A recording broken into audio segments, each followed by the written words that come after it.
같이 말씀 나누죠. 오늘은 조금 뭐라 그럴까요? 특별한 날이 되었으면 좋겠어요. 이번 분기를 마무리 짓는 날이기도 하고 다음 분기가 시작되는 날이기도 합니다. 그러나 좀 새롭게 시작되는 다음 분기부터 우리 공동체의 어떤 정체성에 대한 부분이 좀 새롭게 이야기되고 논의되어질 수 있는 시간이 오늘이었으면 좋겠다는 생각을 참 많이 합니다. 그 이야기를 여러분과 좀 진솔하게 나눌 수 있으면 좋겠고요. 말씀에 근거해서 우리가 먼저 말씀을 좀 살펴보고 그 안에서 우리가 할 수 있는 이야기들을 나누면 좋겠는데 좀 귀 기울여 주셨으면 좋겠고요. 그 어느 때보다도 같이 마음들을 좀 이렇게 살펴갈 수 있는 시간이 오늘이 되었으면 좋겠습니다. 사실은 이 본문을 가지고 오늘 아침에 일부 예배 설교도 했어요. 일부 예배도 제가 담당이어가지고 같이 이야기를 나눴는데 그때는 좀 사실 우리 공동체를 향한 메시지였기 때문에 좀 많이 좀 수정들도 하고 그래서 다 이야기를 못했는데 근데 일부 예배를 시작하면서 제가 일부 예배 오신 분들에게 이 질문을 던졌습니다. 안녕하십니까? 라는 질문을 던졌어요. 굉장히 유명한 멘트인 거 알고 계시죠? 밤새 안녕하셨습니까? 라고 하는 이 이야기를 오늘도 사실은 던질 수밖에 없는 이유는 어젯밤에 많은 사람들이 광화문에 모여 있었습니다. 저 역시 설교를 준비하면서 그곳에 갈 수는 없었지만 현장 상황들을 계속 이렇게 지켜보면서 말씀을 좀 준비했는데 사실 뭐 말씀이 잘 준비가 됐겠습니까? 마음속으로 참 여러 가지 생각들이 들어왔고 특별히 또 오늘이 종교 개혁을 기념하는 주일이에요. 10월 마지막 주일을 우리 항상 종교 개혁이라고 하는 그러니까 종교가 일상화, 기독교가 일상화되면서 일어났던 수많은 부패들과 부정들을 좀 새롭게 해내고 더 본질적으로 말씀으로 회개하는 운동이 일어났던 그 종교 개혁을 우리가 기념하는 주일인데 때마침 지금 시국이 이렇습니다. 그러니까 오늘 말씀을 어떤 것을 전해야 할까? 또 청년다움이라고 하는 청년 그리스도인의 다움에 관한 이야기들을 좀 나눴으면 좋겠다는 생각이 있었는데 아직 제 안에서도 뭔가 정리되지 않은 부분이 좀 있는 것 같고요. 과연 우리가 어떠한 방식으로 우리 공동체의 특성에 맞춰서 여기에 반응할 것인가라고 하는 거에 있어서 사실은 제 지혜가 부족합니다. 그래서 오늘 그 이야기는 많이 나누지 않을 것 같고요. 거의 안 나눌 겁니다. 그러나 결국은 우리가 그러한 공동체가 되기 위한 더 근본적이고 본질적인 이야기를 나눈다라고 생각을 하시고 오늘 이야기들을 좀 나누면 좋을 것 같아요. 오늘 본문은요. 한국어 성경에는 등장하지 않지만 원래 이제 원어의 내용을 보게 되면 앞에가 어떻게 시작되냐면 우리가 아나니 라는 말이 들어있어요. 우리가 아나니 우리가 아나니 만일 땅에 있는 우리의 장막집이 무너지면 이라고 시작을 합니다. 우리가 아나니라고 얘기를 시작하는 이유는 뭐냐면 이미 앞서 논의되어 온 논의들의 터 위에서 지금 오늘의 본문 이야기를 하고 있다는 거예요. 그러니까 앞서 우리가 어떤 이야기들을 나눴는지에 관한 부분을 우리가 좀 기억해낼 필요가 있습니다. 우리는 계속 고린도후서 혹은 고린도 전서부터 시작되어 있는 고린도 교회의 어떤 분위기들을 우리가 파악하는 게 굉장히 많이 필요하죠. 그런데 그걸 집약해서 얘기할 수 있는 본문이라고 한다면 고린도후서 4장 7절이 될 것 같아요. 고린도서 4장 7절 기억하십니까? 한번 좀 찾아보시고 같이 좀 읽으실 수 있는 분은 같이 읽으면 좋겠는데요. 고린도후서 4장 7절 우리 한 목소리로 읽습니다. 우리가 이 보배를 질그릇에 가졌으니 이는 심히 큰 능력은 하나님께 있고 우리에게 있지 아니함을 알게 하려 함이라. 기억나십니까? 무슨 이야기를 했었는지 질그릇과 보배가 대조되고 있습니다. 어떻게 보면 굉장히 과격한 대조일 수 있어요. 그리고 우리가 이해했던 당시 바울이 놓여 있었던 상황을 기억해 보시면 바울은 어떤 상황 가운데 있었죠? 그와 좀 바울이라고 하는 사람을 별로 흔쾌히 여기지 않았던 교회의 리더들과 충돌이 있었던 상황이었습니다. 근데 그들 간의 논쟁의 핵심은 뭐였어요? 요즘 말로 따지면 스펙 논쟁이었어요. 스펙.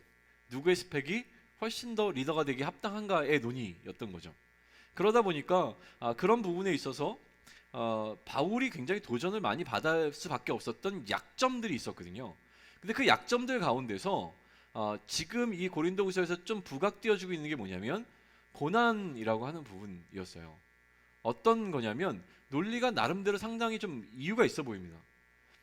하나님께서 그렇게 사랑하시는 리더라면 이러한 고난을 좀 피해갈 수 있지 않을까?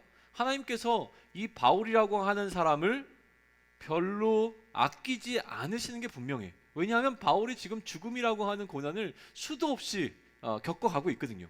죽음의 임박한 상황에 처해 있는 이 모습들을 보면서 저런 걸 보아하니 바울은 별로 하나님의 사람이 아닌 건가 봐라는 이야기가 먹혀 들어오던 상황이었습니다. 그러니 어떻게 보면 바울의 마음이 낙심될 수밖에 없었던 상황이었는데 그 이야기를 끌어내면서 바울은 이 이야기를 하고 있는 거예요. 보배를 질그릇에 가졌다라고 이야기를 하는 거죠. 뭘 이야기하고 싶은 겁니까? 그릇을 보지 않고 그 그릇에 담겨 있는 컨텐츠가 중요하다라는 이야기를 하고 있는 거죠. 그래서 정확하게 이야기를 합니다. 내가 어떤 그릇이냐가 중요한 것이 아니라 내가 무엇을 담아내고 있느냐가 훨씬 더 중요하다는 강조를 해 나가죠. 그래서 우리의 시선을 어떻게 옮깁니까? 그릇을 바라보는 우리의 시선을 어디로? 우리가 담아내고 있는 보배로 옮겨내게 하면서 더 이상 내가 어떠한 그릇인가라고 하는 부분이 나를 낙심시키지 않을 수 있도록 만들어주는 것. 그게 지금 바울이 이야기하고 있는 논리의 핵심이라고 하는 거예요. 우리가 내가 어떤 그릇인가라고 하는 부분에 집중하기 시작하면 보이지 않는 것들이 있습니다.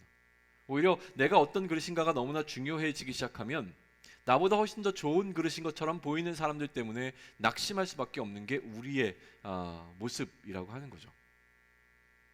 내가 조금 깨지고 내가 흠이 있고 내가 더럽혀져 있으면 그것이 나를 낙심시킬 수밖에 없습니다. 왜? 나의 시선은 내가 어떤 그릇인가에만 집중되어져 있으니까요. 그래서 아예 나중에 가게 되면 4장 18절을 한번 보세요. 4장 18절에서는 아예 직설적으로 얘기합니다. 뭐라고 얘기합니까? 지금 당신들은 무엇을 주목해보고 있습니까? 라고 물어요. 주목해보고 있는 게 무엇입니까? 라고 하면서 대조를 이루는데 무엇과 무엇을 대조합니까? 잠깐인 것과 영원인 것 가운데 주목하고 있는 게 무엇입니까? 묻죠.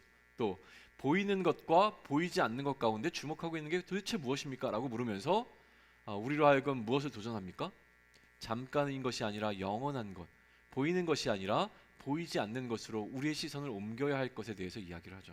그러니까 계속 지금 바울이 노력하는 것은 무엇이냐면 질그릇이 아니라 거기에 담겨있는 보배를 보도록 하는 것과 마찬가지로 우리의 시선을 올바로 우리가 주목해야 될 것을 주목해 볼 수 있도록 만들고 있다라고 하는 거예요. 그러한 대비 가운데서 등장하는 게 오늘 본문인 5장 1절이라고 하는 겁니다. 그러면 오늘 5장 1절에서 바울은 무엇을 대비하고 있냐면 몸을 대비하고 있어요. 몸이요. 현재의 몸과 장래에 우리가 새롭게 있게 될 몸을 대조시키고 있는 것을 우리는 볼 수 있어요. 내용을 굳이 살피지 않아도 예측할 수 있습니다. 이제는 그냥 바울의 논리의 흐름을 잘 따라왔으면 바울이 이런 몸이라고 하는 두 가지 몸을 딱 이야기했을 때 우리 마음 가운데 그냥 추측되어지는 게 있어요. 현재의 몸은 어떤 몸이겠습니까?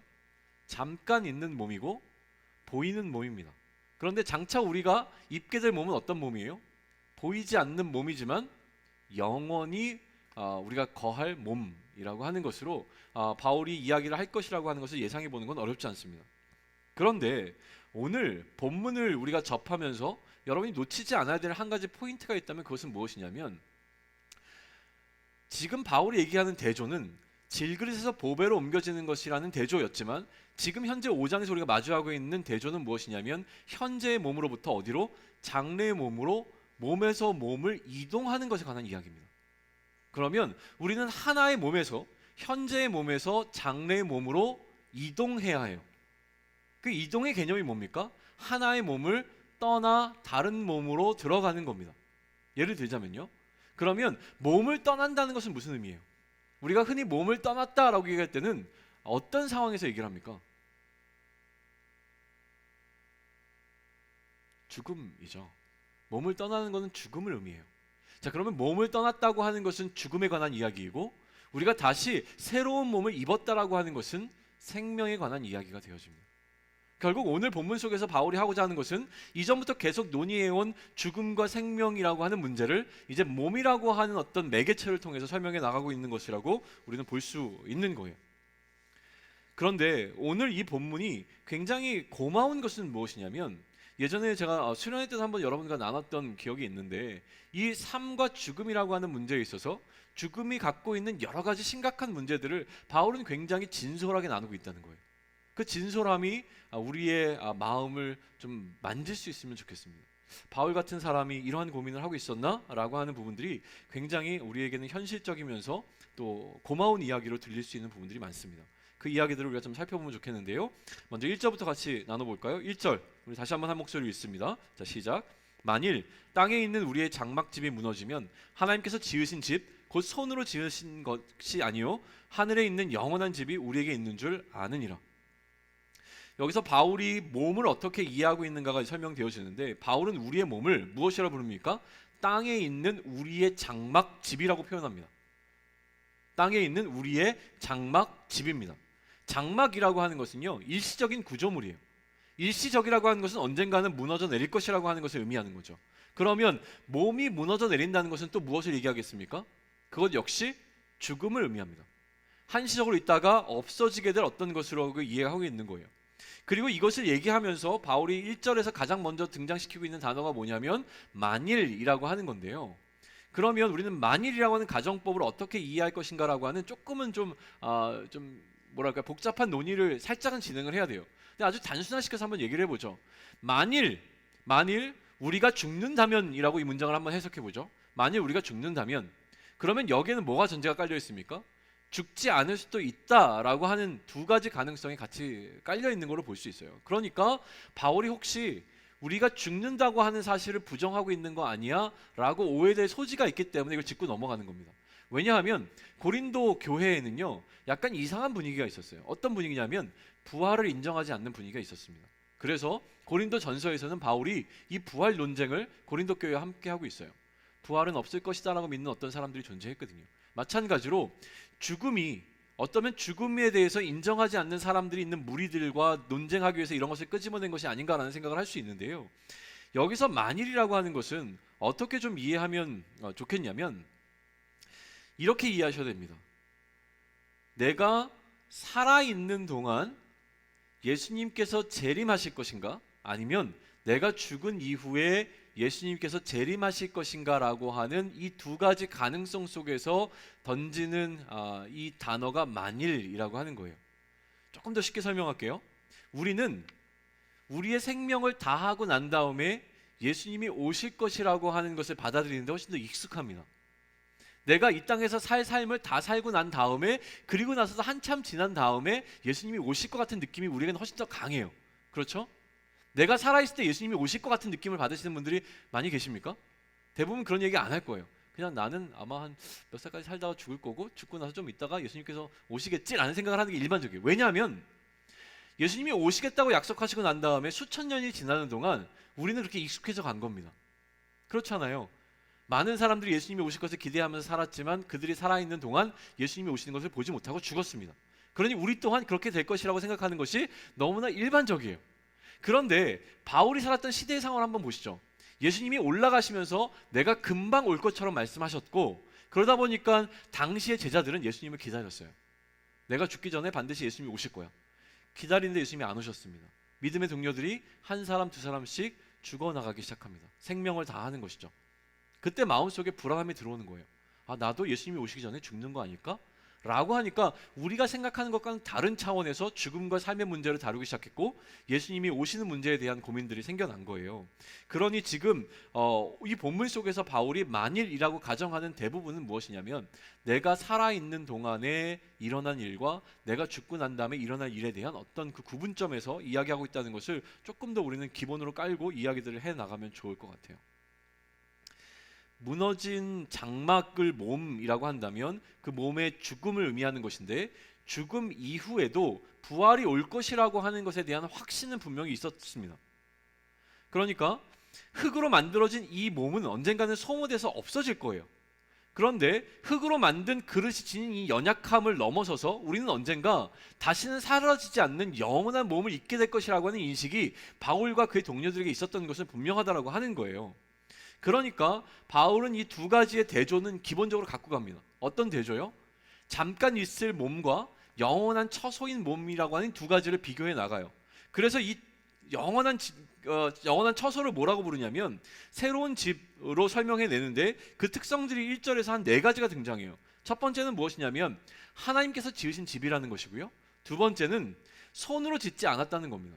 세 번째는 하늘에 있다고 하는 것이고, 네 번째는 영원하다고 하는 이 4가지의 특징을 이야기를 해요. 근데 여기서 우리가 이해하기 어려운 것은 거의 없습니다. 우리의 몸이라고 하는 현재의 몸과 장래에 우리가 있게 될 몸 두 가지는 다 하나님께서 지으신 거예요. 그런데 차이는 어디서 발생합니까? 하나는 땅에 있고 하나는 어디에 있어요? 하늘에 있습니다. 하나는 잠깐 있다 없어지는 것이고 또 하나는 무엇입니까? 영원히 있는 것이에요. 여기서 약간 어려운 것 중에 하나라고 손을 꼽아야 된다면 그것은 손으로 짓지 않은 집이라고 하는 겁니다. 우리의 지금 현재의 몸은 하나님께서 창조를 통하여서 우리를 빚어내신 몸이라고 이해가 되어집니다. 그런데 앞으로 우리가 입게 될 그 몸은요, 그러한 방식으로 만들어지지 않은 어떠한 몸이라고 하는 것이죠. 창조 때 우리가 입게 된 몸과는 전혀 다른 방식으로 새로운 창조를 통해서 얻게 되어지는 그 몸이 우리가 영원히 입게 될 몸이라는 설명이에요. 자, 그러면 새로운 창조의 방식을 통해서 우리에게 주어질 어떠한 영원한 집이 존재합니다. 현재의 집도 존재하고요. 이제 우리에게는 선택지가 생긴 겁니다. 어떤 선택지입니까? 두 가지 가운데 어디에 거할 것인가의 문제, 어느 것에 우리의 마음을 쓸 것인가라고 하는 문제가 있는 것이죠. 이 물음에 대한 바울의 입장이 있었어요. 그게 사실은 오늘 이제 고린도 후서에 등장하는 것이 아니라 빌립보서 1장에 등장해요. 거기에 관한 내용을 제가 여러분에게 들려드릴게요. 빌립보서 1장 21절부터 24절까지 바울은 이런 식의 표현을 사용합니다. 이는 내게 사는 것이 그리스도니 죽는 것도 유익함이라. 죽음이 유익하다고 설명을 합니다. 그러나 만일 육신으로 사는 것이, 어디 사는 것이요? 현재 이 몸에 사는 것이 내일의 열매일진데 무엇을 택해야 할지는 나는 알지 못하노라. 자, 죽는 것도 유익하지만 그러나 현재 여기에 있는 것도 무언가 나에게 맡겨진 것이 있기 때문에 정확히 내가 어떤 것을 선택해야 될지 모르겠다라고 이야기를 합니다. 23절로 넘어갈게요. 내가 그 둘 사이에 끼어 있으니, 그러니까 이 둘 사이에 끼어 있는 상황입니다. 어찌할지 모르고 갈등하고 있는 상황인 거예요. 차라리 세상을 떠나 그리스도와 함께 있는 것이 훨씬 더 좋은 일이라. 그러니까 바울에게는 선호하는 게 있었어요. 바울이 선호한 것은 무엇입니까? 이쪽으로 가는 것이죠. 이게 더 좋은 거예요. 그런데 거기서 끝내지 않습니다. 그렇게 하고 싶으나 내가 육신으로 있는 것이 너희에게 더 유익이 된다는 설명을 합니다. 이해되십니까? 바울이 선호한 것은 죽어 영원한 몸을 입는 것이었어요. 그런데도 불구하고 육신 가운데 머물러 있는 것이 훨씬 더 유익이라는 표현을 통해서 여기에 머물러 있어야 되는 이유들을 찾아낸 것이죠. 자, 이거를 조금 더 우리가 잘 이해하기 위해서는요, 이미 우리가 고린도후서에서 나눴던 이야기 하나를 해야 돼요. 제 기억으로는 아마 4장 5절일 것 같은데요. 고린도서 4장 5절을 제가 읽어드리겠습니다. 우리는 우리를 전파하는 것이 아니라 오직 그리스도 예수의 주 되신 것과 또 예수를 위하여 우리가 너희의 종된 것을 전파함이라. 이 이야기가 굉장히 저에게는 강력하게 다가왔다고 말씀드렸던 것을 기억하시는지 모르겠습니다. 우리는 우리를 전파하는 것이 아니라고 하는 것이 바울과 그의 동료들의 사역의 방침이었습니다. 그들이 갖고 있었던 생각은 우리는 우리를 나타내지 않겠다라고 하는 거예요. 근데 저는 저를 나타내는 방식으로 사역을 해왔던 것이죠. 그러니까 바울의 사역과 저의 사역에 있어서는 차이가 있었던 겁니다. 다시 생각을 한 거예요. 바울은 지금 뭐라고 얘기합니까? 우리 스스로를 전파하는 방식이 아니라 무엇을 전파하는 것? 그리스도 예수가 나의 주인이시라고 하는 그 사실과 또 어떤 것을요? 내가 그를 위하여 너희의 종 되었다고 하는 사실만을 전파하겠다고 이야기하는 겁니다. 바울이 전파하고 싶은 것은 내가 누군가가 아닙니다. 나를 나타내려고 하는 것이 아니라 무엇을? 나의 주인이 누구이신가? 또 내가 너희의 종 되었다는 사실만을 전파하겠다고 하는 것인데, 너희의 종 되었다는 사실을 전파하는 것도 그 앞에 뭐가 붙어 있냐면 그리스도를 위하여라고 하는 말이 붙어 있습니다. 그러니 내가 너희의 종으로서 이렇게 섬기는 이유도 사실은 너희를 섬기고 있는 것이지만 나의 주인을 기쁘게 하는 일이기에 섬기고 있다라고 하는 것이 그 밑에 깔려 있다는 거예요. 그럼 바울과 그의 동료들이 전하고자 했던 것은 무엇입니까? 우리의 주인이 그리스도 예수이시라는 그 사실 한 가지인 겁니다. 그러니 다시 빌립보서를 넘어갑니다. 빌립보서에 넘어가서 바울이 하고 있는 이야기는 무엇이냐면, 내가 나의 주인과 함께 있는 것이 너무나 행복합니다. 그러나 이 주인이 나에게 맡겨진 사명이 있습니다. 그 주인이 뭐라고 얘기했습니까? 이 땅에 남아서 누군가의 종이 될 것을 이야기하셨습니다. 그러니 이렇게 하는 것이 너희에게 유익이 된다는 것은 너희를 섬기고 있는 나의 이 섬김을 통하여서 내가 누구를 섬기고 있는 겁니까? 나의 주인을 기쁘시게 하고 있다라고 하는 것이 전제가 되어 있기 때문에 바울은 내가 주인과 함께 있는 그 영원한 처소를 사모하지만 여전히 주인이 맡기신 그 사명을 감당하기 위해서 이 땅에서 최선을 다하고 있는 모습으로 우리는 이해할 수 있다고 하는 것이죠. 그런데 2절로 한번 넘어가 볼까요? 2절 찾으셨습니까? 우리 한 목소리 같이 한번 읽습니다. 시작. 참으로 우리가 여기 있어 탄식하며 하늘로부터 오는 우리 처소를 덧입기를 간절히 사모하노라. 하지만 여전히 바울의 마음은 어디에 있습니까? 하늘을 사모하는 마음이 가득합니다. 그러니까 탄식이 절로 나옵니다. 이 탄식은요, 절망 가운데 내뱉는 탄식이 아니에요. 하나님 나라에 갈 수 없음에 관한 탄식이 아니라 그 나라를 소망하는 가운데 탄식하는 탄식이라고 하는 겁니다. 탄식은 두 종류가 있어요. 절망 가운데 내뱉는 탄식과 소망의 탄식이 있다라고 한다면 지금 바울의 탄식은 소망의 탄식이라고 하는 건데요. 그런데 2절에서 우리가 사실은 주목해야 될 굉장히 중요한 포인트가 있습니다. 그것은 무엇이냐면 덧입음이라고 하는 거예요. 덧입음. 보이십니까? 덧입음. 덧입는다는 건 뭐예요? 원래 입고 있는 거에 겹쳐 입는 겁니다. 자, 보세요. 이 개념이 굉장히 중요해요. 우리는 지금 이 몸으로부터 저 몸으로 이동하는 것에 관한 이야기를 했습니다. 그렇죠? 그러면 이렇게 이해할 수 있어요. 출애굽으로 설명할 수 있습니다. 애굽 땅에 있다가 출애굽하여 하나님의 약속의 땅으로 넘어가는 과정, 죄와 사망의 나라로부터 건짐을 받아 하나님 나라에 들어가는 과정으로 이해할 수 있어요. 육신으로부터 영원한 몸으로 들어가는 이 과정을 볼 수 있는데 지금 바울이 간구하는 것은 뭡니까? 덧입음이에요. 덧입음을 우리가 어떤 이미지화 시킨다면 이거예요. 애굽 땅에 거하는데 출애굽하는 것이 아니라 이 애굽 땅 가운데 하나님의 나라가 임할 것을 기대하는 겁니다. 왜 지금 바울은 이런 표현을 하고 있을까요? 왜 덧입음에 관한 이야기를 하고 있을까요? 그것을 보기 위해서 3절로 넘어가야 됩니다. 3절 우리 한번 같이 한 목소리 읽을까요? 자, 시작. 이렇게 입음은 우리가 벗은 자들로 발견되지 않으려 함이라. 자, 덧입기를 사모함에 대한 이유가 분명해졌어요. 왜 덧입기를 원해요? 잠깐이라도 벌거벗지 않기 위해서인 거예요. 시차가 있습니다. 시차. 옷을 벗고 새로운 옷을 입을 때 그 잠깐의 시차가 있어요. 그 시차 동안에는 벌거벗음이라고 하는 게 존재하는 건데요. 이거를 신학적으로 풀어내자면 중간기라고 하는 시점이 있습니다. 우리가 죽고 다시 부활하는 그 중간에 놓여 있는 중간 단계가 있다고 하는 거예요. 그러니까 이때를 지금 바울은 벌거벗은 상태라고 표현을 하는 것이죠. 그러니까 바울은 벌거벗어도 나중에 다시 입게 될 것이 분명하지만 이 벌거벗음이라고 하는 과정 자체가 굉장히 불편한 거예요. 그래서 이 벌거벗음이라는 과정을 넘어서기 위해서 바울이 소망하는 것은 무엇이냐면 벗고 있는 상태가 없기를, 시차가 존재하지 않기를.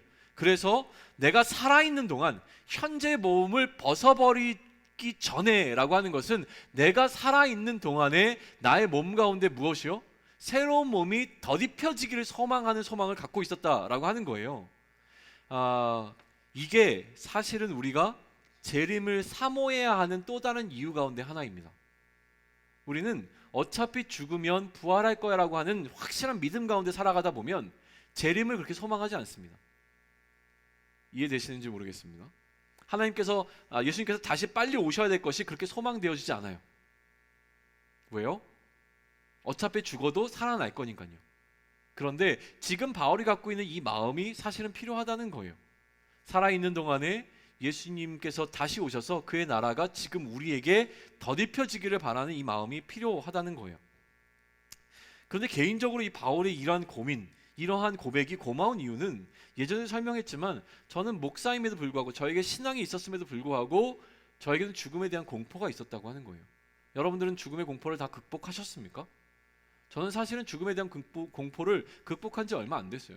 여전히 두려운 부분이 있어요. 그런데 어느 순간 저에게 찾아온 이 죽음에 대한 공포의 해결은 무엇이냐면 지금은 뭔지 알 수 없지만 제가 임박한 죽음 앞에 말 표현이 애매하죠. 죽음 앞에 죽음이 임박해 있는 시점에 놓여 있으면 곧 죽을 것 같이 숨이 깔딱거리는 순간이 온다면, 혹은 누군가의 나의 생명을 위협하고 있는 상황이 나에게 찾아온다면, 지금은 그거를 생각하는 것만으로도 두렵지만 그때가 되면 하나님께서 저에게 그것을 극복할 수 있는 무언가 지금은 알지 못하지만 그 힘을 주실 거라고 하는 그것에 관한 확신이 들어온 거예요. 그래서 지금은 이해할 수 없지만 스데반이 보였던 그 죽음의 상황 가운데서 하나님을 찬양할 수 있는 용기가 나에게 있을 것이다라고 하는 확신이 들어와서 더 이상 죽음이 저희가 공포스럽지 않습니다. 제가 신뢰하는 것은 이 죽음 또한 극복해낼 수 있게 만드시는 하나님의 일하심이 나에게 있을 것이라고 하는 확신이 들어온 거예요. 그런데 여전히 그 마음이 들고 난 다음에도 해결되지 않았던 저의 두려움은 뭐였냐면, 산자들이 저를 너무 빨리 잊어버릴 것 같은 거였어요. 제가 죽고 나면 오랫동안 세상을 슬퍼해야 됩니다. 그리고 예수양남교회는 돌아가면 안 됩니다. 그리고 여러분들도 일상생활을 할 수 없어야 돼요. 저에 대한 슬픔으로 하루하루를 힘겹게 살으셔야 되는데, 제가 죽고 나면 너무 빨리 잊어버릴 거라는 그 현실 앞에서 그게 싫었던 것 같아요. 죽기 싫다, 내가 잊혀져 버린다라고 하는 것 자체가 받아들이기가 굉장히 어려웠던 것 같아요. 그런데 이거 역시도 사실은 해결이 되었습니다. 지금 이후의 시간은 남겨진 자들의 시간이지, 저는 죽자마자 바로 하나님 앞에 서 있을 게 너무나 분명해요. 저에게는 이 중간이라고 하는 시간에 대한 개념이 없기 때문에 죽자마자 바로 하나님 앞에 신속하게 서 있을 게 너무나 분명하니까 마음이 조급해졌습니다.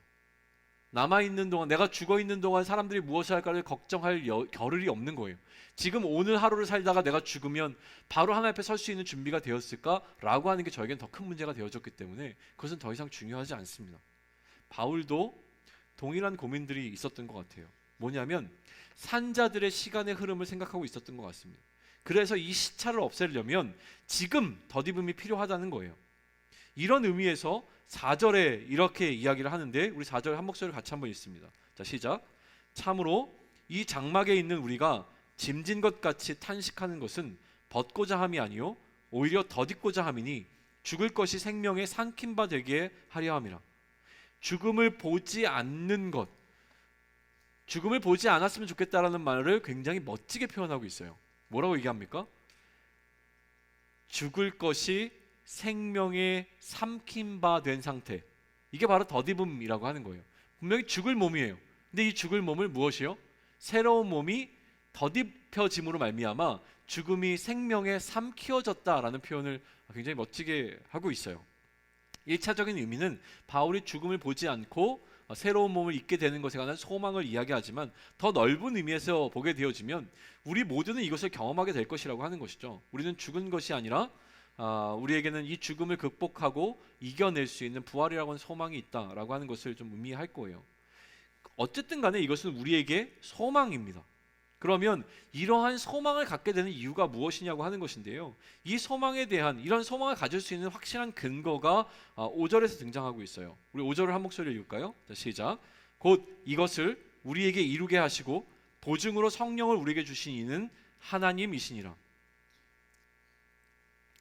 1절에서부터 4절까지 어떤 담대함에 관한 이야기들을 했다면, 여기에 대한 확신의 요약이 바로 5절이 되어집니다. 이처럼 바울이 소망할 수 있는 근거는 무엇이냐면 성령이에요. 우리의 소망의 보증이 되신 성령에 관한 이야기는 사실은 끝없이 할 수 있습니다. 끝없이 할 수 있는데 오늘은 생략합니다. 다만 지금 이 성령이 우리에게 보증이 되어준다고 하는 이 5절의 사실이 우리로 하여금 6절로 넘어갈 수 있게끔 만들어준다라고 하는 것만 언급하고 넘어갈게요. 그리스도인에게는요, 이론적으로는 또 그리고 결과적으로도 절망이라고 하는 것은 존재할 수 없습니다. 다시 한번요. 우리 그리스도인들에게는 이론적으로 그리고 결과적으로도 절망이라고 하는 것은 존재할 수 없습니다. 왜 그렇습니까? 우리가 낙심하거나 절망하게 되는 이유는 무엇이냐면 우리의 확신의 부족 때문입니다. 우리 안에 일하고 계시는 성령님의 일하심에 대한 확신이 없는 거예요. 성령님께서 이 모든 상황을 하나님의 뜻대로 이끄실 것이라고 하는 확신이 없으니 이 상황을 바라보며 절망하고 낙심하게 되어지는 겁니다. 하나님의 사랑에 대해서 오해하고 있기 때문에 그래요. 하나님이 우리를 사랑하시는 것이 확실하고 하나님 그 자체가 사랑이라는 것을 우리가 인정할 수 있다면 내가 어떠한 상황을 마주하든지 간에 이것이 하나님의 사랑의 표현이라는 것을 인정해낼 수 있어야 하는데, 도저히 내가 처한 이 상황이 하나님의 사랑처럼 느껴지지 않습니다. 그러니까 우리는 낙심하고 절망하게 된다라고 하는 거예요. 그러니 우리는 그리스도인들에게는 절망이 존재할 수 없다라고 하는 인식을 가질 때에 이것이 우리에게 담대함으로 다가올 수 있다라고 하는 거예요. 우리에게 소망이 있다고 하는 것, 성령이 일하심에 대한 그 소망으로 말미암아 우리는 죽을 몸에서 혹은 죽은 몸으로부터 새로운 몸을 얻게 될 것이라고 하는 이 확신이 우리 가운데 있으면 더 이상 우리에게는 절망과 두려움 혹은 죽음에 대한 공포가 존재할 수 없음에 대한 이야기들을 해나가기 시작합니다. 그게 6절과 7절인데요 6절과 7절 우리 한 목소리 같이 읽습니다. 시작. 그러므로 우리가 항상 담대하여 몸으로 있을 때에는 주와 따로 있는 줄을 아노니 이는 우리가 믿음으로 행하고 보는 것으로 행하지 아니함이로라. 8절도 같이 한번 읽습니다. 시작. 우리가 담대하여 원하는 바는 차라리 몸을 떠나 주와 함께 있는 그것이라. 담대함에 관한 이야기가 두 번에 걸쳐서 나옵니다. 6절에서 한번 나오고 8절에서 나오는데요, 여기서 이야기하는 담대함의 의미는 무엇이냐면 아까 얘기했던 시차요. 현재의 몸을 벗어버리고 새로운 몸을 입기까지 중간에 거쳐야 하는 이 시차, 이것이 무엇입니까? 죽음에 대한 공포인데요, 이 공포를 극복하게 되는 것이 담대함이라고 하는 겁니다. 더 이상 이 죽음에 대한 공포가 우리의 마음을 빼앗아 가지 않을 수 있는 상태에 놓인 것, 그게 담대해진 상태라는 거예요. 죽음에 대한 공포가 우리의 마음을 빼앗아 가서 이것을 놓쳐버리면 죽을지 몰라라고 하는 공포심 때문에 놓아버릴 수 없는 상태로 전전긍긍하는 것이 두려움 가운데 놓여 있는 것이라면, 그 어떤 것도 우리로 하여금 죽음의 공포로부터 우리의 마음을 빼앗아갈 수 없는 상태가 되어진 것, 그것이 바로 담대하다라고 이야기하는 겁니다. 첫 번째로 담대한 상태는 언제이냐면 주와 따로 있을 때에 우리가 경험하게 되는 담대함이 필요하다는 겁니다. 주님과 함께 있을 때에 대한 것은 8절에 나오는데, 그것은 주님과 함께 있기 때문에 더 이상 우리가 문제가 되어지지 않습니다. 그런데 주님과 따로 있을 때는 우리가 문제가 되는 것이죠. 주와 따로 있을 때 우리는 무엇을 이야기됩니까? 주와 따로 있다고 하는 것은 우리가 현재 몸에 거하고 있을 때예요. 현재 몸에 거하고 있을 때 우리에게 필요한 것은 무엇이냐면 믿음이라고 하는 거예요. 주님과 함께 있지 않기 때문에 우리는 믿음이 필요하게 됩니다. 그래서 우리가 이 주님과 따로 있는 현재 몸에 거하면서 행하는 모든 행위에는 무엇이 근거되어야 되냐면 믿음이 근거되어야 된다는 이야기를 하고 있는 거예요. 보는 것으로 행하는 것은 믿음을 행하는 것이 아닙니다. 그러니 보이지 않는 것을 향하여서 나아가는 믿음이 우리에게 필요하다라고 하는 것이죠. 우리의 궁극적인 바람은 무엇이냐면 이 믿음이 현실이 되어지는 겁니다. 이 믿음이 현실이 되어지는 것, 그래서 중요한 것이 9절로 넘어가게 되는 거예요. 9절 우리 한 목소리 같이 읽습니다. 자, 시작. 그런즉 우리는 몸으로 있든지 떠나든지 주를 기쁘시게 하는 자가 되기를 힘쓰노라. 자, 이제 6절과 7절, 8절의 이야기가 9절을 통해서 정리가 되어지는데요, 무슨 얘기냐면 아까도 설명했습니다. 바울에게 중요한 것은 무엇입니까? 그 자신이 아니었어요. 그가 어떠한 그릇인가도 중요하지 않았고, 그가 무엇을 담고 있느냐가 중요했고요. 또 무엇이 중요했습니까? 내가 누구인가를 나타내는 것이 중요한 것이 아니라 나의 주인이 누구인가라고 하는 것이 굉장히 중요했습니다. 그러니까 바울의 오로지의 관심은 무엇이냐면 나의 주인을 기쁘시게 하는 것이었습니다. 그러니 이 주인을 기쁘시게 하기 위해서 바울이 가장 소망하는 것은 무엇이었습니까? 그 주인과 함께 사는 것이에요. 여기로부터 죽음을 맞이해도 이것이 유익인 것은 무엇이냐면 죽고 난 이후에 그리스도와 하나가 되어지는 과정이 있기 때문에 그래요. 그러니 그것을 소망했습니다. 그런데 지금은 주님과 따로 있는 상태입니다. 몸에 거하고 있는 상태예요. 그런데 이 상태 가운데서도 여전히 바울이 고민하고 있는 것은 무엇입니까? 나의 주인을 기쁘시게 하는 것만 생각하고 있는 거예요. 나의 주인은 어떻게 기쁘게 할 것인가? 나의 주인이 나에게 맡겨진 사명은 무엇입니까? 맡겨주신 사명은 다른 사람들을 위하여 종이 될 것을 이야기하셨어요. 그러니까 너희의 종이 되어서 섬기는 이것이 너희에게 유익이 되어지기 때문에 나는 여전히 이 몸 가운데 거하는 것이 괜찮다라고 얘기를 합니다. 내 소망은 주님과 함께하는 것이지만 내가 너무나 사랑하시는 주님이 나로 하여금 여기에 거하게 하셨고 이 거하는 가운데 나로 하여금 주인을 위해서 섬길 수 있는 일을 주셨으니 이 일을 최선을 다해서 함을 말미암아 결국 나는 누구를 기쁘시게 하는 삶을 살아가는 겁니까? 내 주인을 기쁘게 하는 삶을 살아가는 겁니다. 그러니 여기에 거하든 나의 오로지의 관심은 무엇입니까? 나의 주인님을 기쁘게 하는 삶을 살아내겠다라고 하는 신앙의 고백이 여기에 담겨 있는 거예요. 그런데 9절 제일 마지막에 어떤 단어가 적혀 있습니까? 주를 기쁘시게 하는 자가 되기를 어떻게 하노라? 힘쓰노라. 여기서부터 중요합니다. 긴 결론을 맺어갑니다. 늘 그렇듯.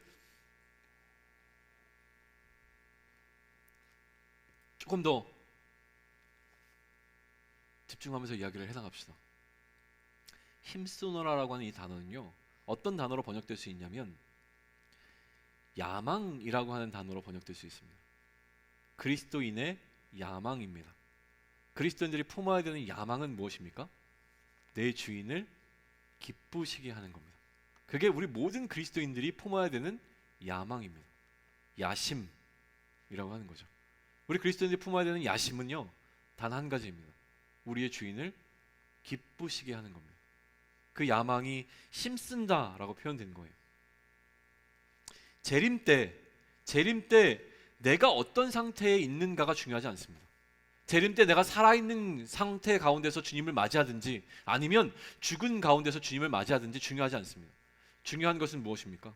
내가 그 상황 가운데서 주님을 기뻐하시는 자 되기 위하여 어떠한 모습을 보였느냐가 가장 중요하다는 것이죠. 믿는 자들이 이 세상 속에서 살아가는 동안 그 목표가 주를 기쁘시게 하는 것이 되어야 하는 겁니다. 오늘 제가 여러분과 나누고 싶은 강조점은 여기에 있습니다. 근래에 제가 많은 청년들과 나눴던 이야기의 핵심 가운데 하나도 바로 이거예요. 하나님과의 관계가 참 불편하다가 요즘 굉장히 좋아졌다. 그래서 하나님과 연애하는 기분이 든다. 주님과 알콩달콩하게 굉장히 많은 시간들을 보내고 있는 게 지금 저의 상태예요. 그렇게 안 보이시나요? 피곤에 쩔어 있는 것처럼 보이시나요? 행복합니다. 정말로요. 주님과의 관계가 회복되어진 게 이렇게 좋을지 몰랐어요. 한 4년 넘는 시간 동안 참 혼자 되게 좀 서운했는데 많이 지금 해결이 되었어요. 너무 좋아요. 그래서 아까 읽었던 4장 5절이 저에게는 크게 다가오는 겁니다. 내가 누구인가에 집중하면서 살다 보니까 늘 저는 힘들었던 것 같아요. 이제는 그게 놓아질 수 있게 된 것 같아요. 나에게 중요한 것은 나의 주인이 누구인가라는 것이고요. 그 주인을 너무나 사랑하는 종이 되고 나니 이 주인을 어떻게 기쁘시게 하면 좋을까가 늘 저의 머릿속에는 맴돕니다. 이미지적으로 이렇게 표현했습니다. 주인이 먹을 음식을 잘 차리면 좋겠습니다. 주인이 먹을 식탁을 내가 할 수 있는 최선을 다해서 차릴 수 있었으면 좋겠습니다. 주인이 목욕할 물을 아주 깨끗한 물로 따뜻하게 받아 놓을 수 있으면 좋겠습니다. 정성스럽게요. 그 위에 아니요, 너무 상상할 것 같아서 장미꽃을 막 이렇게 향기 나는 것도 좀 뿌려놓고 내 주인이 잘 잠자리를 깨끗하게 정돈해 놓고 싶어요.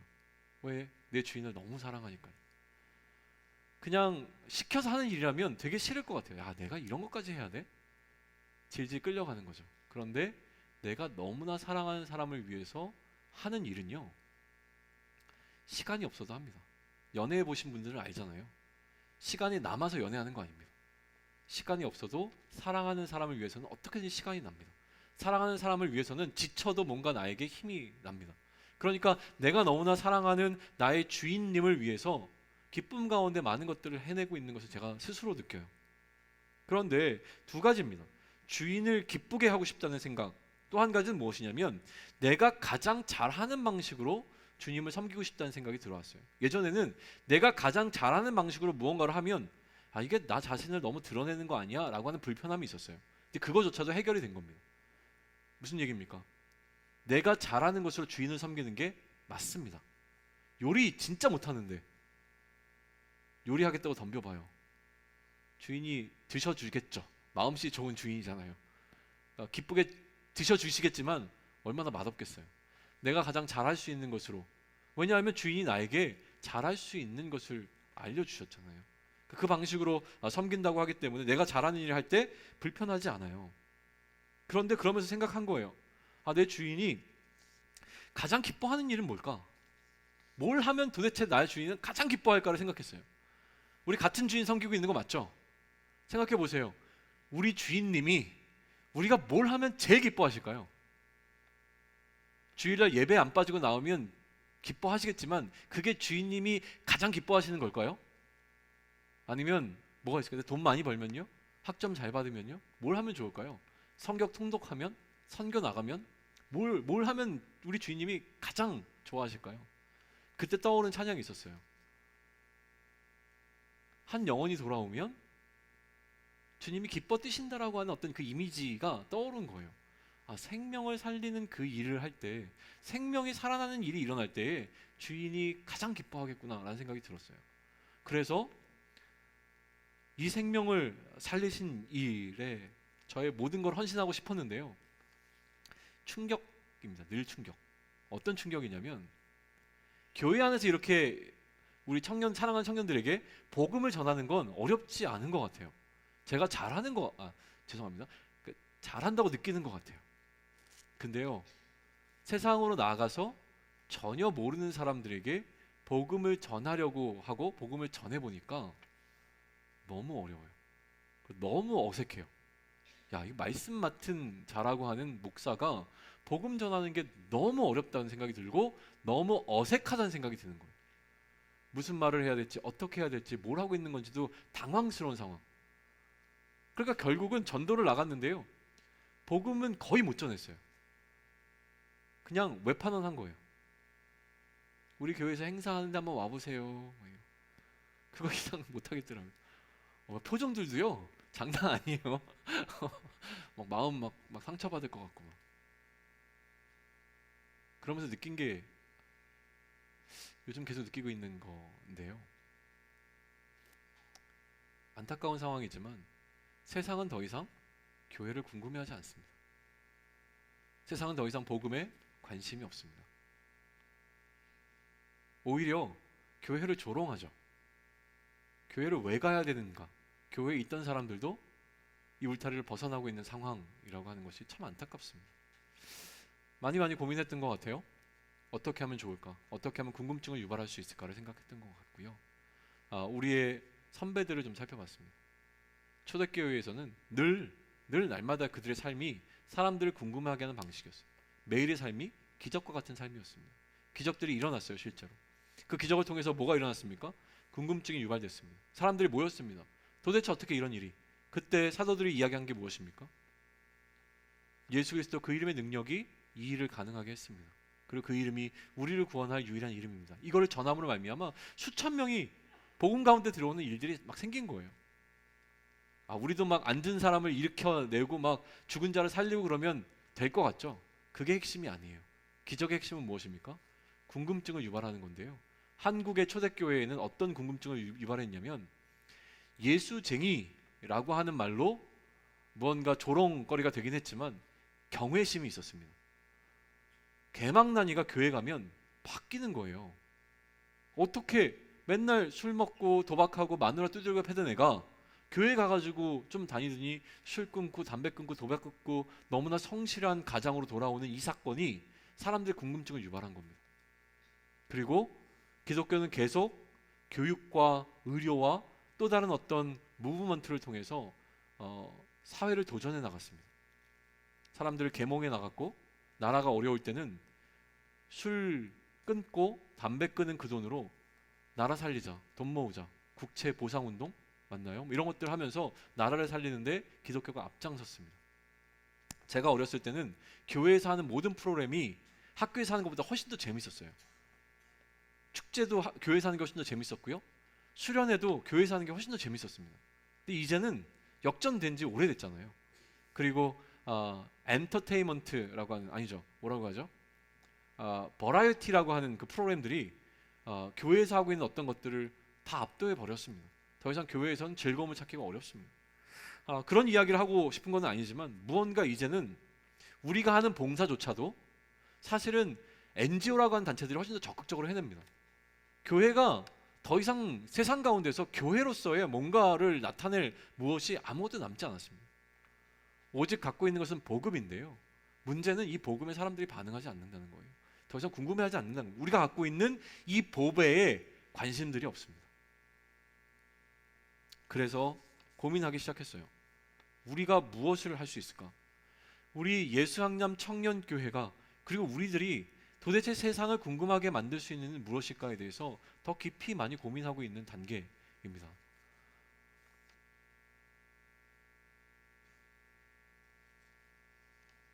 주님을 기쁘시게 할 수 있는 것을 우리가 해낼 수 있으면 좋겠어요. 우리는 무엇을 할 수 있을까요? 그래서 고민한 게요, 우리가 이렇게 모여있는 것도 굉장히 중요하지만 오히려 더 세상으로 나아가면 어떨까 하는 생각을 한 거예요. 세상의 중심에서 오히려 모든 사람들이 하나님을 쫓지 않는 방식으로 나아갈 때 그들의 가장 중심에서 우리가 무언가 새로운 움직임과 새로운 운동들을 일으킬 수 있는 방법은 없을까? 라는 걸 막연히 고민하다가 이런 생각이 들었어요. 지금 이지구 개발되고 있잖아요. 거기에 지금 롯데시네마를 중심으로 해서 거기가 홍등가가 될 것이 너무나 분명합니다. 모든 사람들이 예측하고 있어요. 지금 가장 먼저 들어와 있는 게 당구장, 노래방, 술집, 음식점. 점점 더 심해질 거예요. 그리고 어디까지 예측이 되냐면 지금 현재 바란 쪽에 있는 그 모텔 존이 롯데시네마에 있는 쪽까지도 들어올 거라고 사람들이 이야기를 하더라고요. 그럼 거기는 소위 얘기하면 이제 환락가가 되는 겁니다.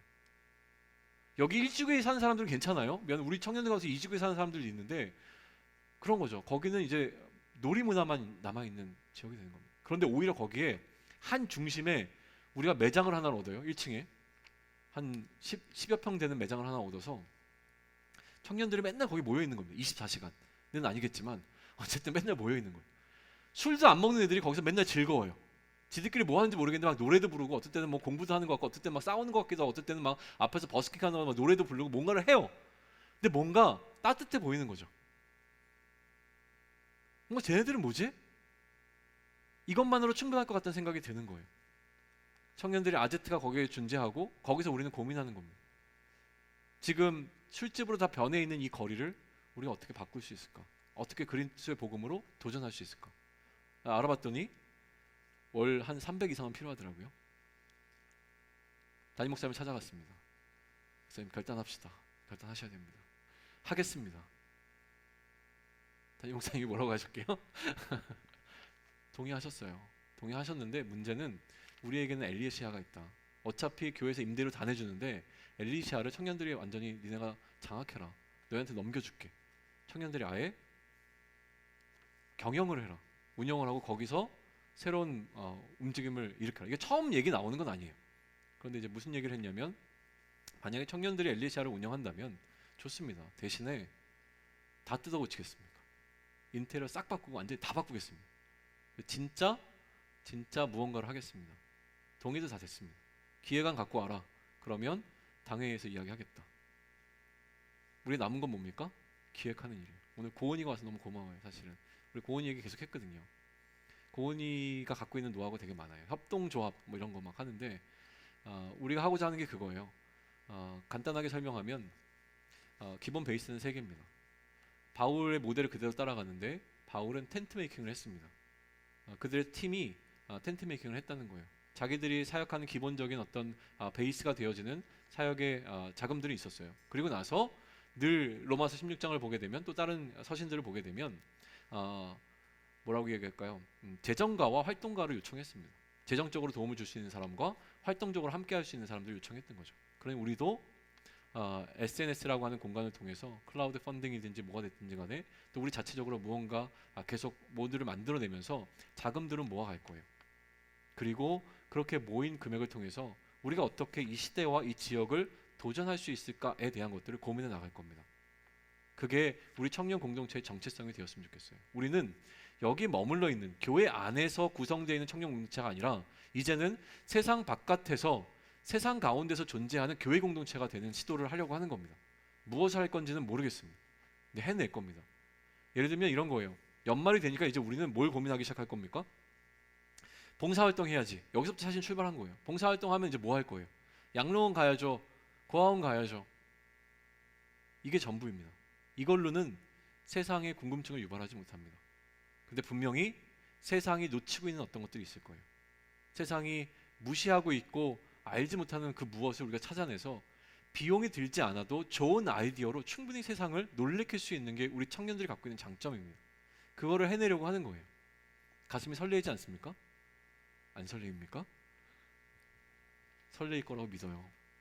그래서 사실은 오늘을 굉장히 기다렸어요. 왜냐면 오늘 이 새생명 축제가 마지막 오늘 D-Day였거든요. 오늘까지 제가 이거를 전 총괄을 해야 되니까 여기에 신경을 많이 썼는데 이것만 끝나기만 기다린 거예요. 이것만 끝나봐라. 그러면 이제부터 본격적으로 시작입니다. 엘리샤의 일단 방 하나를 독점을 하려고 해요. 시작은. 그래서 그 방 하나를 일단은 우리 청년들이 점유를 하고 늘 거기서 아무 때나 모일 겁니다. 모여서 각자 갖고 있는 아이디어를 다 제시할 거예요. 우리 가운데는 인테리어에 관심이 많은 친구가 있고요. 우리 가운데는 소품 만드는 데 관심이 있는 친구들이 있습니다. 우리 가운데는 복음 전하는 것에 달란트가 있는 친구가 있고요. 우리 가운데는 돈 버는 데 재능이 있는 친구들이 있습니다. 또 우리 가운데는 공의처럼 특별하게 갖고 있는 노하우들을 갖고 있는 친구들이 있어요. 그러니까 이런 친구들이 모여서 고민해 나가기 시작할 겁니다. 그리고 실제로 이러한 일들을 하고 있는 굉장히 건강한 청년 단체들이 있어요. 거기들을 방문하고 그들의 고민들을 듣고 함께 논의하면서 이 항남 지역에서부터 우리가 새롭게 세상을 도전할 수 있는 세상 속에 존재하는 교회 공동체를 만드는 일을 함께 고민하려고 합니다. 그게 우리의 본질이 되었으면 좋겠어요. 하실 수 있겠습니까? 혼자 하진 않겠죠. 10절이 남았습니다. 10절만 이야기하고 마칠게요. 우리 10절 큰 목소리로 함께 읽습니다. 자, 시작.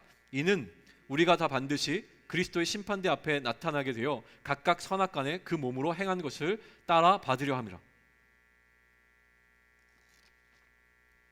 10절에 있는 게 너무 감사해요. 10절에 있는 게요. 사실 오늘 이 본문 가운데 저희가 가장 큰 울림으로 다가왔던 건 10절이에요. 10절이 왜 특별할까요? 사실 하나님과 관계가 불편했을 때는요, 20절이 저희가 어떻게 다가왔냐면, 야, 그래도 나중에 하나님의 심판대 앞에 쓸 텐데 잘해야지. 하나님 심판대 앞에 가가지고 하나님한테 혼나면 어떡해? 그러니까 두려움이었어요. 두려움. 하나님의 심판대는요, 두려움이었어요. 두려움. 이해되세요? 하나님과 관계가 불편할 때는요, 늘 하나님의 심판대가 저를 두렵게 만들었다니까요. 그래도 잘해야지. 열심히 해야지. 혼나면 어떡하지? 이거였어요. 지금 하나님의 관계가 회복되고 나니까 10절은요, 저에게 주는 격려입니다. 격려. 주님밖에 안 보이고 주님을 기쁘시게 하는 일에 우리의 모든 것을 쏟아부을 수 있게 되면 10절은 격려라는 거예요. 이것 때문에 우리는 끝까지 낙심하지 않고 갈 수 있는 거예요. 뭐라고 되어 있습니까? 이는 우리가 다 반드시 우리가 다 반드시 빠짐없이 그리고 반드시 그리스도의 심판대 앞에 나타나게 되어 각각 선악간에 그 몸으로 행한 것을 따라 받으려 함이라. 혼난다의 개념이 아니라요, 낙심치 않게 되어지고 마음을 빼앗기지 않을 힘이 되어지는 거예요. 무슨 얘기예요? 사람의 평가나 반응에 연연하지 말라는 말로 들리는 겁니다. 내 마음을 뺏어가는 가장 결정적인 이유는 무엇이냐면 사람들의 조롱이에요. 사람들의 딴지예요. 사람들의 평가란 말이죠. 우리가 일하다가 낙심하게 되는 이유는 뭔지 아세요? 사람들이 나를 인정하지 않을 때예요. 그리고 조롱할 때예요. 그렇게 하면 뭐해? 에이, 뭐 하는 거야? 오해하는 거죠. 마음을 완전히 빼앗겨 버려요. 하기 싫어요. 근데 이게 중요한 게 아니라는 겁니다. 뭐가 중요한 겁니까? 하나님의 심판대 앞에 선다고 하는 이 사실만이 중요하니까 내가 주인을 위해서 기쁘게 어떤 일을 하다가 주변에 있는 많은 사람들을, 행여는 같이 일하고 있는 종들이 나를 향하여 어떠한 마음의 비수를 꽂는다고 하더라도 마음을 빼앗기지 말고 끝까지 해내라고 하는 그 용기 어린 하나님의 메시지로 들린다는 거예요. 괜찮아. 사람들이 뭐라고 하는 거에 마음 뺏기지 마. 너는 오직 내 앞에 쓸 것만을 바라보면서 맡겨진 일을 최선을 다해서 해 라는 정말 격려로 들리는 게 새로운 경험이었습니다. 저는 여러분에게도 20절이 그런 의미로 다가왔으면 좋겠어요. 마음이 낙심되려고 할 때 사람들의 소리에 우리가 귀 기울이지 않았으면 좋겠습니다. 사람들의 소리에 사람들이 무엇이라고 얘기하는지에 관심 갖기 시작하면 내가 어떠한 그릇인가, 그리고 나를 나타내려고 하기 시작하면 우리의 마음은 낙심될 수밖에 없고 상실할 수밖에 없습니다. 절망 가운데 빠질 수밖에 없는 것이 우리입니다. 그런데요, 나의 주인을 기쁘시게 하는 것에 우리의 모든 것을 걸 수 있다면, 그러면 주인이 무엇이라고 나에게 얘기해 줄까가 가장 중요합니다. 내가 주인을 위해서 맛있는 밥상을 차렸는데 옆에서 사람들이 뭐라고 얘기하는 게 무슨 상관이에요? 내 주인이 이야 맛있다 잘 만들었는데 이 얘기 하나 들으면 게임 끝이잖아요. 주변에 있는 사람들 야 내 입맛은 안 맞아. 상관없어요. 나는 내 주인을 위해서 차린 밥상이지 내 주변에 있는 어떤 사람들을 위해서 만든 밥상이 아니니까요. 이해되십니까? 우리는 뭘 하기 원합니까? 사람들을 기쁘게 하고 사람들을 위해서 일하는 게 아닙니다. 내 주인 대신 그리스도를 기쁘게 하는 방식으로 우리 공동체는 나아가고자 합니다. 그게 우리의 방향성이 되어야 합니다. 주변에 어떤 사람들이 무슨 얘기를 하더라도 마음 빼앗기지 마세요. 우리가 분명한 것은 우리의 공동체를 나타내기 위함도 아니고 우리 개인을 나타내기 위함도 아니라 우리가 하는 것은 무엇입니까? 주인을 기쁘게 하시는 그것을 위해서 우리의 모든 것을 쏟아붓는 것이 일어날 때 반드시 우리는 세상을 놀래키게 될 겁니다. 히든크가 된 것 같네요. 세상이 우리를 궁금해 할 수 있도록 만들 수 있을 거라고 믿습니다. 세상을 궁금하게 만들고 세상을 변화시키는 청년들이 우리이길 소망합니다. 다 같이 좀 일어나실까요? 좀 찬양합시다.